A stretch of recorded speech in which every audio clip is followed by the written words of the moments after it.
આખું અંબાજી પંથક જય અંબેના નાદથી ગુંજી ઉઠ્યું। પાટણ જિલ્લાના રાધનપુર ખાતેથી સેવાભાવી ગ્રામ સેવા સમિતિ દ્વારા અંબાજી જતા ભાવિ ભક્તો માટે સેવા કેમ્પનું દર સાલ છેલ્લા 35 વર્ષથી આયોજન કરવામાં આવે છે। તેના ભાગરૂપે સરસ મજાનો સેવા કેમ્પ ચાલી રહ્યો છે। તેની મુલાકાત લેતા રાધનપુર વિધાનસભાના ધારાસભ્ય લવિંગજી સોલંકી અને લક્ષ્મણભાઈ આહિર તથા અન્ય સેવાકર્મીઓએ મુલાકાત લઈ ફ્રી સેવા કેમ્પમાં પદયાત્રીઓને તમામ સુવિધાઓ આપવા હાકલ કરી હતી। પાટણ જિલ્લાના રાધનપુર રામ સેવા સમિતિ દ્વારા અંબાજી જતા ભાવિ ભક્તો માટે 35 વર્ષથી સરસ મજાનો સેવા કેમ્પ કરવામાં આવે છે। દાતા નજીક અંબાજી જતા ભાવિ ભક્તો માટે જમવાની, ચા પાણીની, દવાની, રહેવાની, મોબાઈલ ચાર્જિંગની જેવી અન્ય સુવિધાઓ આપી સેવા કાર્ય કરવામાં આવે છે।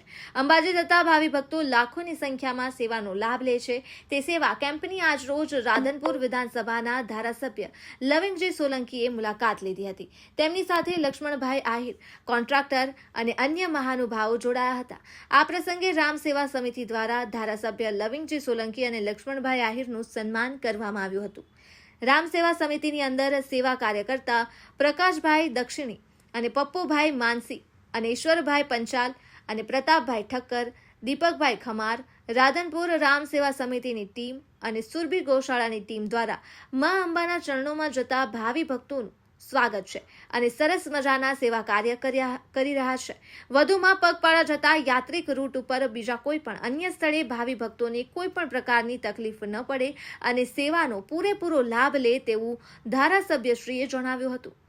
સંવાદદાતા ચેલાજી ઠાકોર સાથે કેમેરામેન વાઘેલા પાંચાજી આર, રાધનપુર, પાટણ। નમસ્કાર મિત્રો, હું ફિરોઝ ઈરાની આજે તમને એક નવી વાત કરવા આવ્યો છું। દીવ મિરર ન્યૂઝ જોતા રહો, સબસ્ક્રાઇબ કરવાનું ભૂલતા નહીં અને શેર કરવાનું પણ ભૂલતા નહીં। સત્યની સાથે જોડાતા રહો। નમસ્તે મિત્રો, હું છું ચાંદની પરમાર।